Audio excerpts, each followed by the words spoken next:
استفاتو بقيع وطيو أليشون ترخبا بس الساعة تقبلو كم زحقف حياواي قواسا عين زري حدا ناي فقر عيني استوعلت نايز عالم زي برهان كدمي مرايا نتي آمانا وبرهان زخونا كريستوس ناو عالم كتمس بقدس سلاسي استمرست ناي دك سوات ناي دحنت ملوت نت بزخونت كافتا استنعاقت نازري استرخبت تسفا صنعت آدميا نيرا كيروبيل زغاردا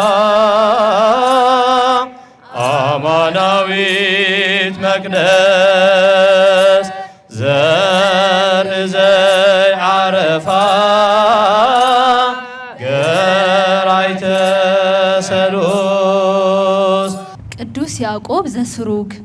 قدوس يعقوب انتاي بلا نملو عالم زخون أملاكاوي محرت زتحتمه دبدابي ملأخت تشكمت دنقل ماريامية مخنيات دحنت يولنا او دنجل نسخنا امين كم قال خايخون اللي نفسي نغويتاي تخبر منفسي باملاخين مدحنتين تحقوس بمبال كل مناخين اغزاوير زغزاخي كلنتنانا اغزاوير بمغزاء كنكتلك زغبنا تسفا صنعات ادم زخونخنا او دنجل انحنا ام كاوتو لدماخل حدينا مو نهو نمسغنكي ازي تريو زلا ملكع شعو يلن اتم حزي بتصبقاء تسحبهم زمصو فتوتا صبقاء انترجف ولا حد اون كيقريك خدو مخانوم تفلتا جنا بحزون قطرو منا من متيمو بسم الله ولد ومنفس قدوس احدو املاك امين تسفا صنعات ادم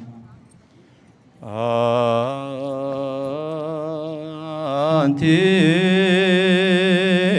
وتو تسفه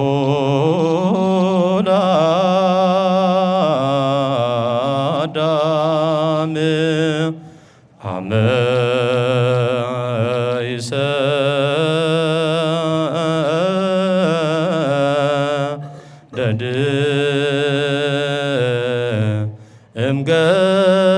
امجنت تسفات صنعات آدم نايوان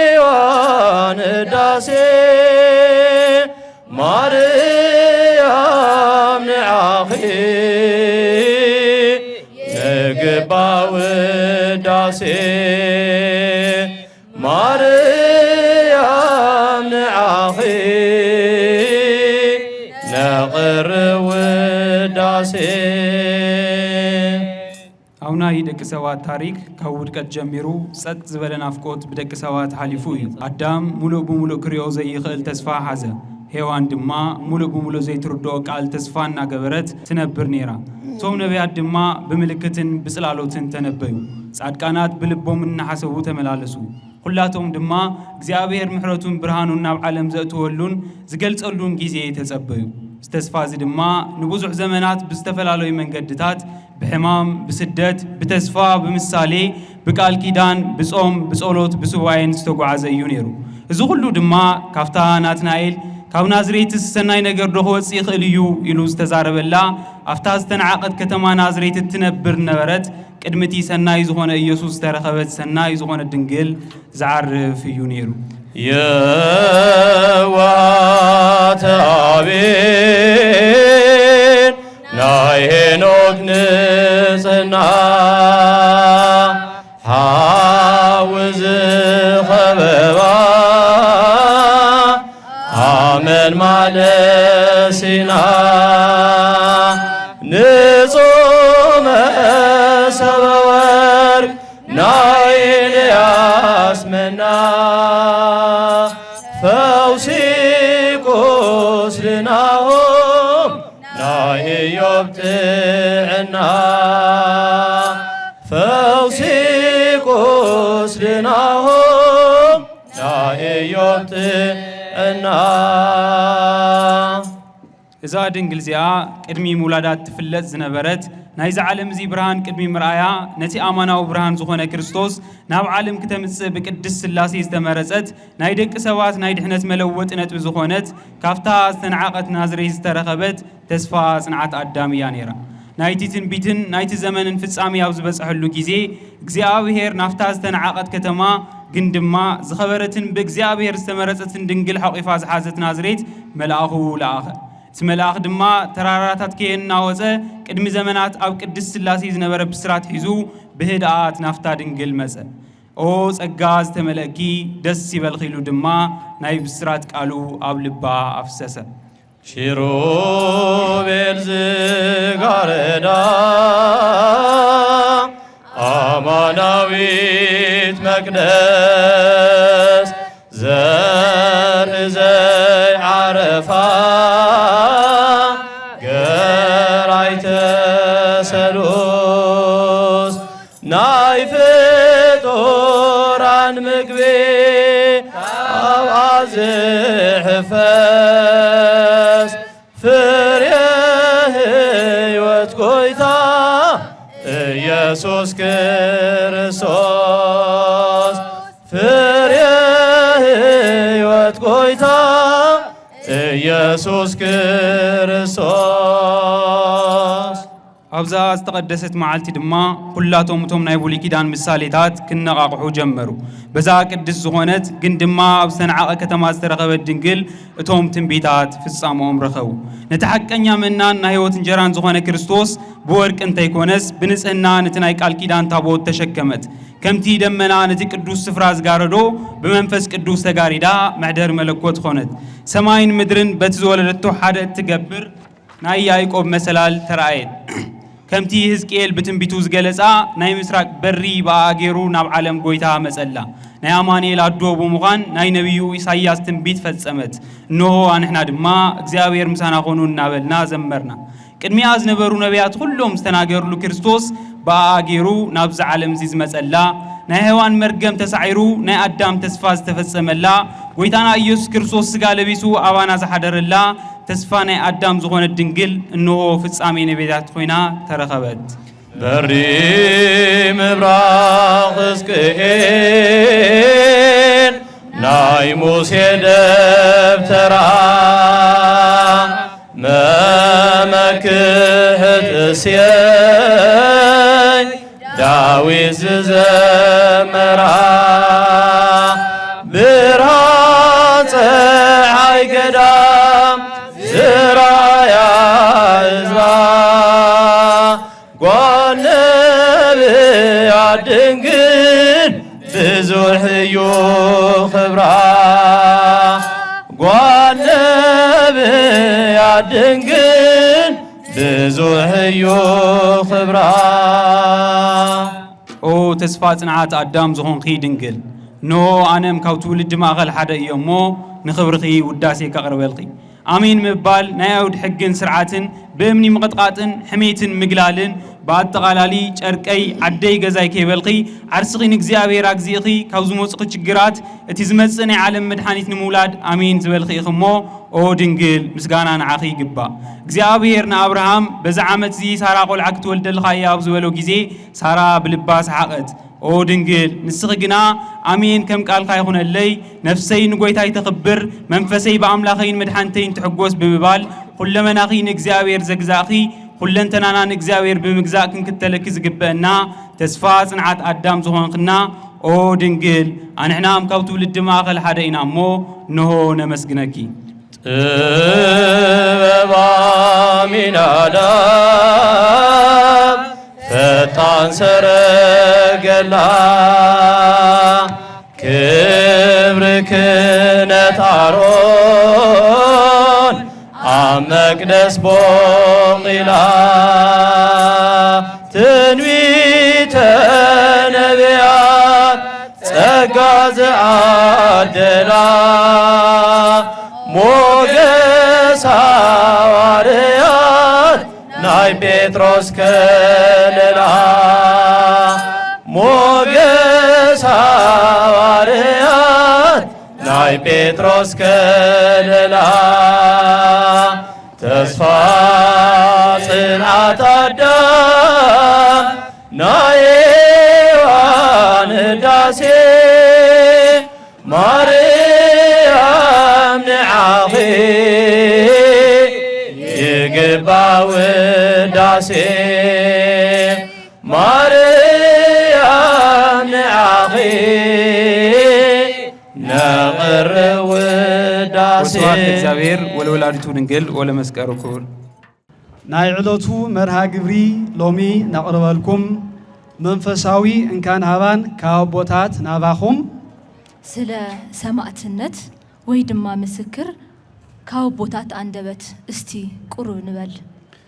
ጎይታና ኢየሱስ ክርስቶስ ኣብ ማቴዎስ ወንጌል ስለ ምስክርነት እናስምዐ ቃሉ ከምዚ ይብል ታይ በለ ጎይታና መድኃኒትና ኢየሱስ ክርስቶስ ኣብ ቅድሚ ሰብ ኩሉ ስመይ ከይሓፈረ እቲ ሓቂ ሒዙ ብትብዓት ዝመስከረ ኣነውን ኣብ ሰማያት ኣብ ቅድሚ ኣቦይ ኮይነ ክምስክረሉ እየ ውልደይ ከም ዝኾነ ሐዋርያው ቅዱስ ጳውሎስ ውንኮ ካብ ጎይታ ተቀቢሉ ኣብ ሮሜ መልእኽቱስ ይምስክር ከምዚሉ ሐዋርያው ቅዱስ ጳውሎስ እንታይ በለ ሰብ ብልቡ አሚኑ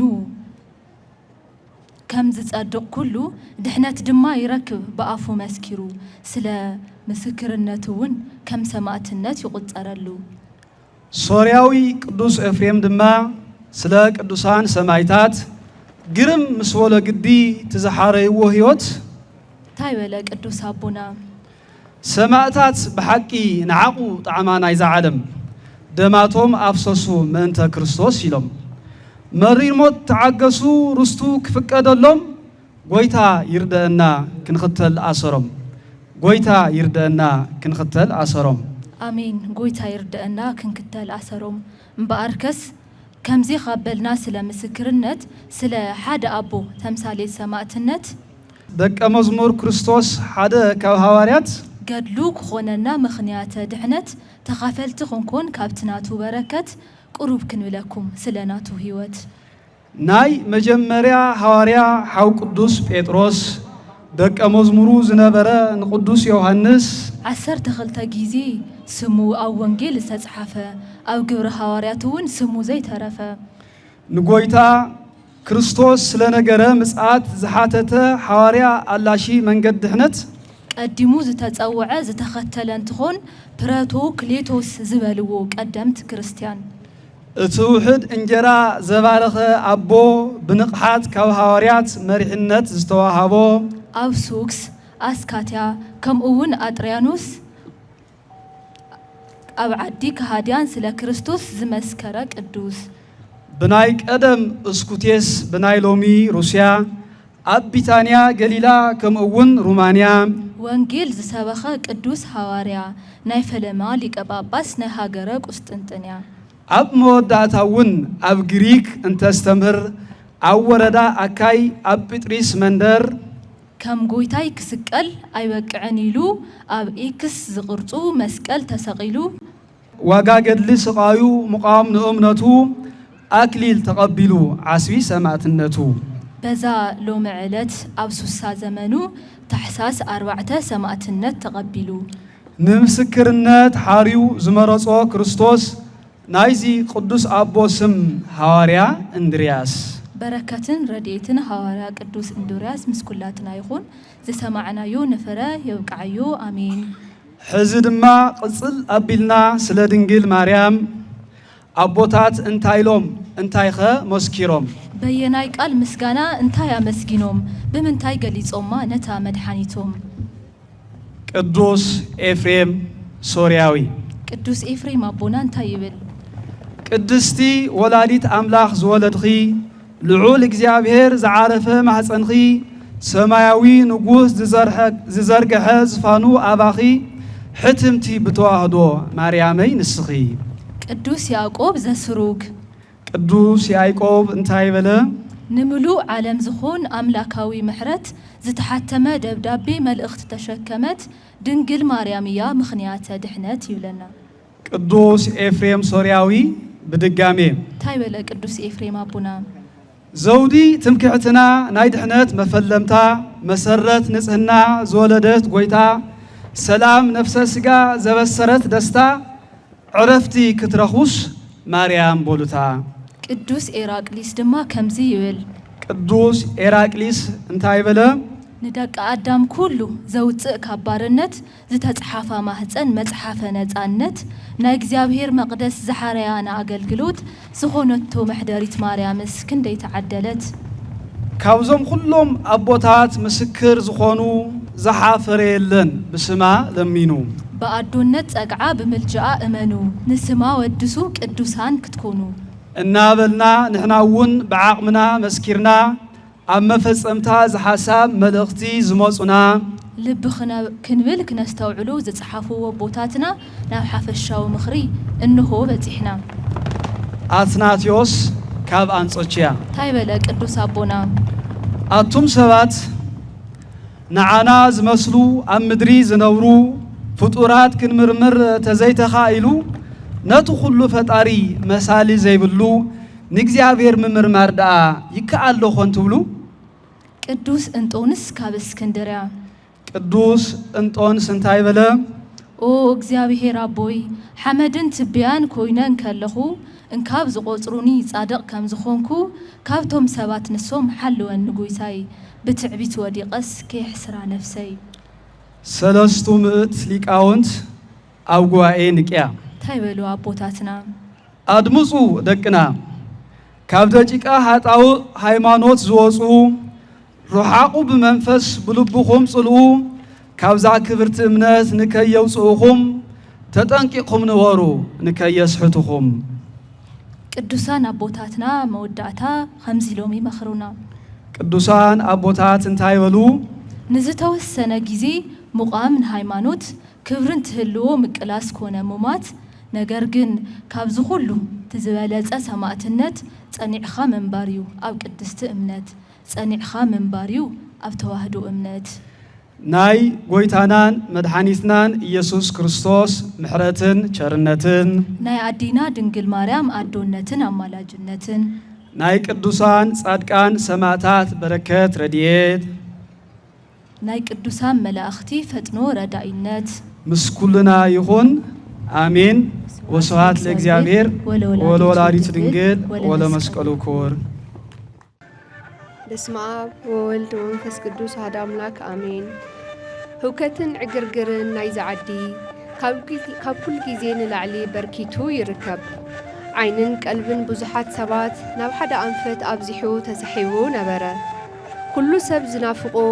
ፈታዊ ልቡ ተሃንጢዩ ከም ዝጽበ ናታቶም ዓይኑ እውን ሓደ ነገር ብሃንቀውታ ይጽበ። ጊዜኡ ሃገረ ሮም ቁንጮ ዝነበረትሉ እዋን ነበረ።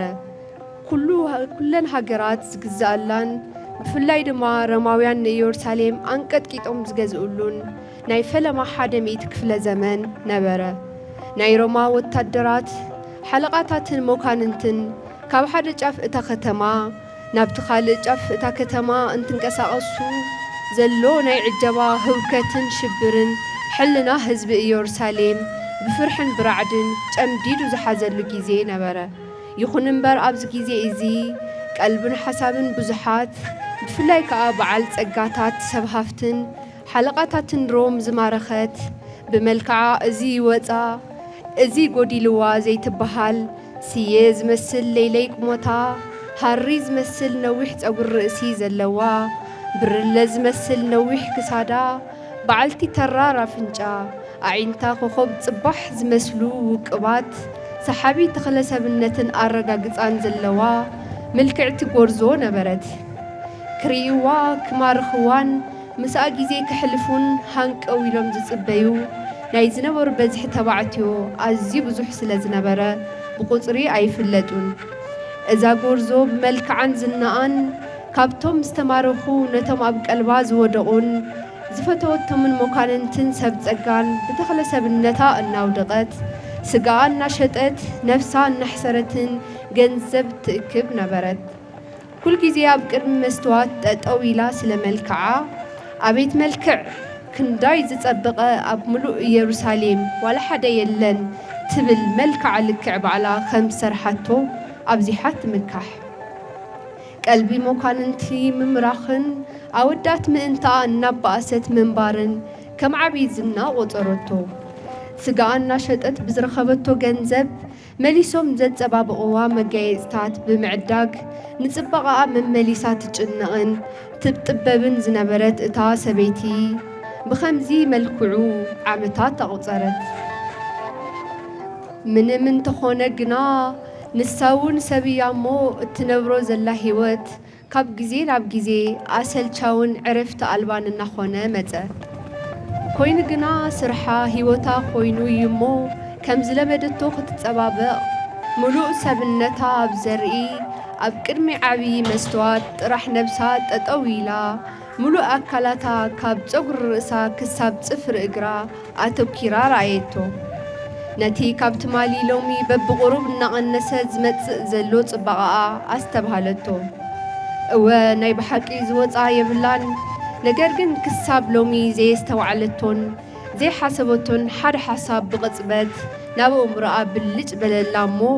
ብሓሳባ ንባዕላ ናብ ድሕሪ ሒደት ዓመታት ወሰደቶ እዚ እትሪኦ ዘላ መልክዕ ሽዑ የለን እቶም ሕዚ ብፅባቐኣ ተሳሒቦም ዝመፁ ፈተውታ ፅባቐኣ እንትረግፍ ዋላ ሓደ እውን ከይቐረየ ክኸዱ ምዃኖም ተፈለጣ ገና ብሕዚ እውን ቁፅሮም እናመንመነ መፂኡ እዩ እሞ እዚ ሰብነት እዚ ክልወጥ እዩ ናይ ፅባቐ ዘመን ሓሊፉ እውን ክረግፍ እዩ እሱ እውን ሓሊፉ ክመውትን ሓመድ ክኸውንን እዩ እሞ ንምንታይ ደኣ ኣነ ዝበሉን ካልኦት ዘይተወድኡ ሕቶታት እናተመላለሱ ከጨንቕዋ ጀመሩ ኣዝያ ረዓደት እትገብሮን ትሓስቦን ተሓዋወሳ ሰብነታ ሙሉእ ነዘራ ንብዓት ዓይና ተሓናነቓ ትሕዞን ትጭብጦን ህልም በላ ብዝኸኣለቶ መጠን ክትሃድእን ክትረግዕን ፈተነት ነገር ግን ቀሊል ኣይኮነላን ክሳብ መዓስየ በዚ ህይወት ክነብር ኣእሙርኣ ሕዚ እውን ዘየቋረፅ ሕቶኣ ቀፀለ ነገር ግን መልሲ ወይ ከየለን ንሳ እትፈልጦ ህይወት ሓደ ጥራሕ ነበረ እሞ ኩሉ ነገር ከም ቅፅበት ስልችው በላ ምንባር ኣፅልኢዋ ኣካላ ንዝሙት ከም ጣዖት ምሽሙንማንን ልዕሊ ዓቐን ምፍታውን ብውሽጣ ጣዕሳ ፈጠረላ ሎሚ ከም ቀደም ሰብነታ ዘድልይዋ ኣልባሳትን ንኣካላታ ዝኾኑ መጋየፅታትን ወፂኻ ንምዕዳግ ዝኾነ ስምዒት ኮነ ሞራል የብላን ኩርሚ ዕፅፍ ኢላ ኮፍ ብምባል ብሓዘን ዓሚቓት እንትትሓስብ ቅድሚ ሕዚ ብዝናኣን ብናይ ዝሙት ህይወታን ተኣሲራ ዘይቕለበትሉ ትኩረት ሂባ ዘየድመፀቶ ሓደ ስም ናብ ሓሳባ መፀ ኢየሱስ ዝብል ነበረ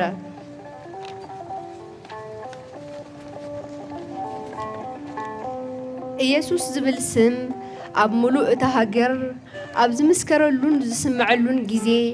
ኣሳሲሩ ሒዝዋ ዝነበረ ናይ ኣመንዝራነት ህይወት እዚ ካብ ስማት ኩሉ ንላዕሊ ዝኾነ መድሓኒት ስም ከይትሰምዖ ኣእዛና ደንቂርዋ ነቲ ናይ ብዙሓት መፅናዕንዕን ፈውስን ዝኾነ ጎይታ ከይተስተውዕሎ ጋሪድዋ ነበረ ጎይታና መድሓኒትና ኢየሱስ ክርስቶስ ጎባጣት እንተቕንዕ ሓንካሳት እንትትፍውስን ዕውራን እንተብርህን ናታ ዝባን ብሓጢኣት ጎቢጡ ናታ ብርኪ ብምንዛረ ልምሲ ተተሒዙን ዓይና ብዘማዊነት ዓዊሩን ነበረ እሞ እዚ ኩሉ ናይ ምድሓን ተኣምር ምርኣይ ኣይከኣለትን ኦ ኢየሱስ ወዲ ዳዊት ኢየሱሰይ መሓረኒ ዝብል ናይ በርጠሜዎስ ናይ ምስክርነት ድምፂ ናይ ዓይኑ ብርሃን ካብ 12 ዓመት ጀሚሩ ደም ዝፈሳ ዝነበረት ሰበይቲ ደማ ጠጠው ናይ ምባል ዜናን ኣብ ዝንገረሉ ኣብቲ ግዜ ንሳ ግና ናይ ባዕላ ዝና ዓብዩ ሸፊንዋ ስለ ዝነበረ ምርኣይ ኮነ ምስማዕ ኣይከኣለትን እዞም ኩሎም ፅንፊ ኣልባ ዝኾኑ ሓሳባት ጣዕሳ ተግባራታን ናብ ሕልናኣ እናተመላለሱ ዕረፍቲ ከስእንዋ ጀመሩ ሎሚ ከም ቀደም ወፂያ ነቶም መልክዓን ስጋኣን ዝፅበዩ ዝነበሩ ሰብሃፍቲ ደስታ ክትፈጥረሎም ኮነ ንባዕላ ክትሕጎስ ኣይከኣለትን ማዕፆ ገዛ ዓፅያ ተሓቢኣ ብሓዘን ኮፍ በለት ነገር ግን ንሳውን ዕረፍቲ ኣይሃባን ሰላም ኣይፈጠረላን ከም ቅፅበት ግን ሓደ ነገር ኣብ ሓሳባ ውልዕ እንትብላ ካብ ዝተቐመጠትሉ ብድግ ኢላ ተልዓለት ሰብነታ ተሓፂባ ክዳና ተኸደነት ሎሚ ክዳና ከም ቀደም ናይ ምንዝርና ጌፂ ዝመልኦ ሰብነታ ዝገላልፅን ዘስሕትን ክዳን ኣይነበረን እናተፃደፈት ማዕፆ ገዛኣ ከይዓፀወት ብኽፍቱ እናተሃንፈፀት ብጉያ ናብ መደብር ኣምርሐት ሽቶ ሃበኒ ነቲ በዓል ድኳን ሃውኸቶ ቀስ በሊ ጥዒቲ ካ ትመስል ኣየና ኢኸ ደሊ ገና ሕቱ ከይወድአ እሱ እቲ ናይ አልባስጥሮስ ሽቶ ሃበኒ በለቶ ኣብዚሓና ተንፈሰት እቲ ሒዛቶ ዝነበረት ቁጥሩ ብልክዕ ዘይፍለጥ ልዕሊ 300 ዝኸውን ዲናር ደርብያትሉ እቲ ሽቶ ካብ ኢዱ መንጢላ ሰባት ናብ ዘመላኽትዋ ናብ ኢየሱስ ክርስቶስ ናብ ዘለዎ ገዛ ስምዖን ለምጻም ጉያ ጀመረት። ጎይታይ ክረኽቦ ዶ ኾን ይኾን ምስ ዝብሎ ሓሳባታ እናተማጎተት የማነ ጸጋም ከስተውዓለት ዝፈልጥዋን ከዛርብዋን ዝደልዩ ሰባት እናጠሓሓሰት ጉያ ቀጸለት። እቲ ቀጽሪ ገዛ ስምዖን ብሰባት ዓለቕሊቑን መእተዊኡ ድማ ተጨናኒቑን ጸንሓ። ነገር ግን እናደፋፍአት ንውሽጢ ክትኣቱ ጀመረት። ጠሓሒሳ ሓሊፋውን ጎይታ ኢየሱስ ክርስቶስ ዘለዎ ገዛ ማዕጹኡ በርጊዳ ኣተወት። ብዘማዊነታ ትፍለጥ እዛ ሰበይቲ ብድንገት ብድፍረት ድርግም ኢላ እንትተኣቲ ዓይኒ ኩሉ ሰብ ናብኣ ኣፍጠጠ። ብማንነታ ዝፈልጥዋ ኩሎም ተጠቓቐሱላ ኣጉረምረሙ። ብፍላይ ድማ ኣዛዚት ገዛ ዝኾነ ስምዖን ኢየሱስ ክርስቶስ ጋቢዙ ኣብ ዘለሉ ጊዜ ብምምጽኣ ኣዝዩ ተናደደ። ድፍረታ ድማ ኣገረሞ። ንሳ ግና ናይቶም ሰባት ዓይንን ምጉርምራምን ጉዳይ ኣይነበረን። ልቦናኣ ናብቲ እትደልዮ ሰቒላ ዓይና ናብ ሓደ ቦታ ጥራሕ ኣነጣጢሩ ይምልከት። ዝተፋኣቶ በጊዕ ወፂኡ ኣሊሹ እንትረኽባ ብስስዐ ተቐቢሉ ከም ዝሓቁፍ ሕያዋይ ጓሳ ዓይኒ ዝርኢ ሓደ ናይ ፍቕሪ ዓይኒ ኣስተውዓለት። እቲ ናይ ፍቕሪ ዓይኒ ዝደልዮ ዓይኒ ርዩ እዩ እሞ ብቁጣዐ ወይ ብንዕቐትን ብምጽያፍን ዓይኒ ዘይኮነስ ኣቦ ዝናፍቆ ዝፈወዱ እንትረክብ ካብ ዘርኢ ፍቕሪ ዝበለጸ ፍቕሪ ተመልከታ። ኣብ ገጹ ዝረአ ፍቕሪ መልክዑን ሙሉእ ኣካሉን ኣብርሂዎ ኣእዳው ዘርጊሑ ካብቲ ድኻምኩም ክተዕርፉስ ናባይ ንዑ ዝብል ይመስል። በዚ ናይ ኣቦነት ርህሩህን ዓይንን ልክዕ ዘይብሉ መጠን ፍቕሩን ዓለም ኩሉ ናብ ባዕሉ ንምስሓብ ዝመፀ ናብ ጎይታና ዓይኒ እንትትምልከት ስቕስቕ ኢላ ነብዐት። ካብቲ ዝሓዘቶ ሽቶውን ናብ ርእሱ ኣፍሰሰትሉ። ኣብ ትሕቲ እግሩ ድፊ ኢላ ብንብዓት ኣእጋሩ ኣርሓሰቶ። ብፀጉር ርእሳ ድማ እናሓበሰት እግሩ ክትስዕሞን ኣምሪራ ክትነብዕን ጀመረት። ስምዖን እዚ እንትርኢ ኣዝዩ ተገሪሙ ብሓቂ እዚ ሰብ ነቢይ እንተዝኸውን ነይሩ እዛ እትድህሶ ዘላ ሰበይቲ መን ምዃና ከመይ ከም ዝነበረትን ምፈለጠ ነይሩ እናበለ ክሓስብ ጀመረ። እቲ ልብን ኩላሊትን ዝምርምር ጎይታ ክርስቶስ እውን ብልቡ ዝሓስቦ ፈሊጡ ኦ ስምዖን ዝነግረካ ኣለኒ። እሺ መምህረይ ንገረኒ መለሰሉ ስምዖን። ንሓደ በዓል ጸጋ ክልተ ሰብዕዳ ተለቃሕቲ ነበርዎ። ምስቲ ሓደ 500 ዲናር ምስቲ ሓደ ድማ 50 ዲናር ነበሮ። ዝኸፍልዎ እንትስኑ እቲ በዓል ጸጋ ዕዶም ሓደገሎም። እስቲ ሕዚ ክሓተካ ካብ ክልቲኦም እቲ በዓል ጸጋ ኣብዚሑ ዝፈትዎ መን ይመስለካ? ስምዖን ድማ እቲ ብዙሕ ዝገደፈሉ ይመስለኒ ጎይታይ ኢሉ መለሰሉ። ብሓቂ ፈሪድካ ስምዖን። እዛ ሰበይቲ ትሪኣ ዶ ኣለኻ? ኣነ ናብ ቤትካ ካብ ዝኣቲ ማይ ንእግረያ ይቐረብካለይን። ንሳ ግና ብንብዓታ እግረያ ርሒሳ ብፀጉሪ ርእሳ ድማ ደረዘቶ። ንስኻ ኣይሰዓምካንን። ንሳ ግና ካብ እትኣቲ ጀሚራ እግረይ ካብ ምስዓም ያቋረፀትን። ንስኻ ንርእሰይ ዘይቲ ኣይቀባኻንን። ንሳ ግና እቲ ክቡር ሽቶ ኣብ ርእሰይ ኣብ እግረይ ናፍሰሰቶ። ባርከስ ብሓቂ ይብለካ ኣለኹ ንሳ ኣብዚ ሓፎትያ እያ እሞ እቲ ብዙሕ ዘለዎ ሓጣት ተሰሪዩላ እዩ። ውሑድ ስፎቲ ግና ውሑድ እዩ ዝስረየሉ። ንዓኣ ድማ ሓጢኣትኺ ተሰሪዩልኺ እዩ እሞ እምነትኺ ድማ ኣድሒኑኪ እዩ እሞ ብሰላም ኺዲ ዳግም ኣይተኣብሲ ኢሉ ብሰላም ኣሰናበታ።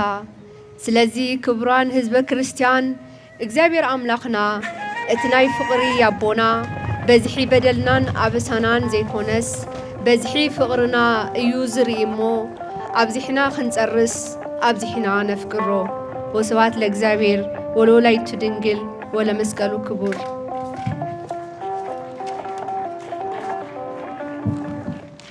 አብንኮ ደቂቕ ስምኪ ይጽውዖ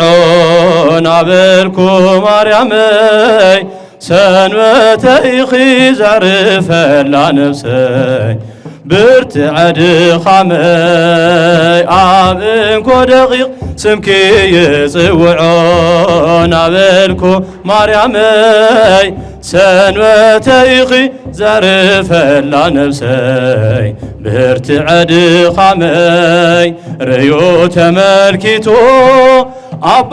ካብ ሰማያት ከማኸ ይረኸበን ትኾኖ መዕረፊት መንበር እግዚአብሔር ዘይትናወጽ ዙፋን ናይ ዘላለም ቤተይ ተስፋና ይረስያን አብንኮ ደቂቕ ስምኪ ይጽውዖ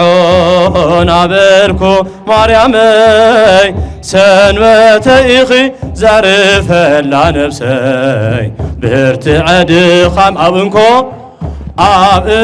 ደቂቕ ስምኪ ይጽውዖ ናበልኩ ማርያመይ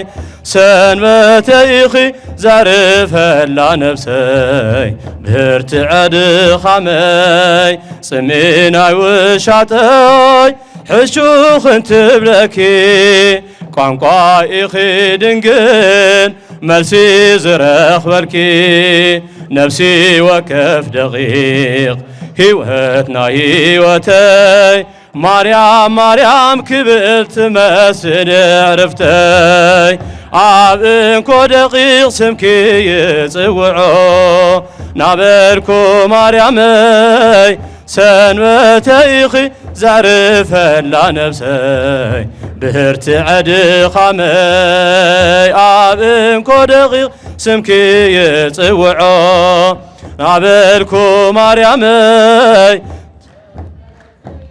ዘዕርፈላ ነፍሰይ ብርትዐ ድኻመይ ዓንዲ መሳገሪት ካብ ናይ ኃጢአት ባዕትያት ሰማያዊት ጽዮን ቤዛ ደቂ ሕይወት ሸፋኒት አበሳ ምሕረት ዝረኽበላ ሰንበተይ ንስኺ ማርያመይ ወለላ አብንኮ ደቂቕ ስምኪ ይጽውዖ ናበልኩ ማርያመይ ሰንበተይኺ ዘዕርፈላ ነፍሰይ ብርትዐ ድኻመይ አብንተ ደቂቕ ስምኪ ይጽውዖ ናበልኩ ማርያመይ ሰንበተይኺ ዘዕርፈላ ነፍሰይ ብርትዐ ድኻመይ ተማሪኹ ልበይ ድንግለይ ብኣኺ ጥዑም መዕረፊተይ ብዝኾነ ስምኪ ናይ ልሳነይ ጣዕሚ ሩፍታኢ ኸደየ ኣብ ጽላል ከዕሪፈይ ብለረኽፎየ አብንኮ ደቂቕ ስምኪ ይጽውዖ ናበልኩ ማርያመይ ሰንበተይኺ ዘዕርፈላ ነፍሰይ ብርትዐ ድኻመይ አብንኮ ደቂቕ ስምኪ ይጽውዖ ናበልኩ ማርያመይ ሰንበተይኺ ዘዕርፈላ ነፍሰይ ብርትዐ ድኻመይ ጽምኢናይ ውሻጠይ ሕሹኽ እንትብለኪ ቋንቋ ኢኺ ድንግል መልሲ ዝረኽበልኪ ነፍሲ ወከፍ ደቂቕ ሕያው ናይ ሕይወተይ ማርያም ማርያም ክብል ንስኺ ዕረፍተይ አብንኮ ደቂቕ ስምኪ ይጽውዖ ናበልኩ ማርያመይ ሰንበተይኺ ዘዕርፈላ ነፍሰይ ብርትዐ ድኻመይ አብንኮ ደቂቕ ስምኪ ይጽውዖ ናበልኩ ማርያመይ ሰንበተይኺ ዘዕርፈላ ነፍሰይ ብርትዐ ድኻመይ። ወስብሐት ለእግዚአብሔር ወለወላዲቱ ድንግል ወለመስቀሉ ክቡር።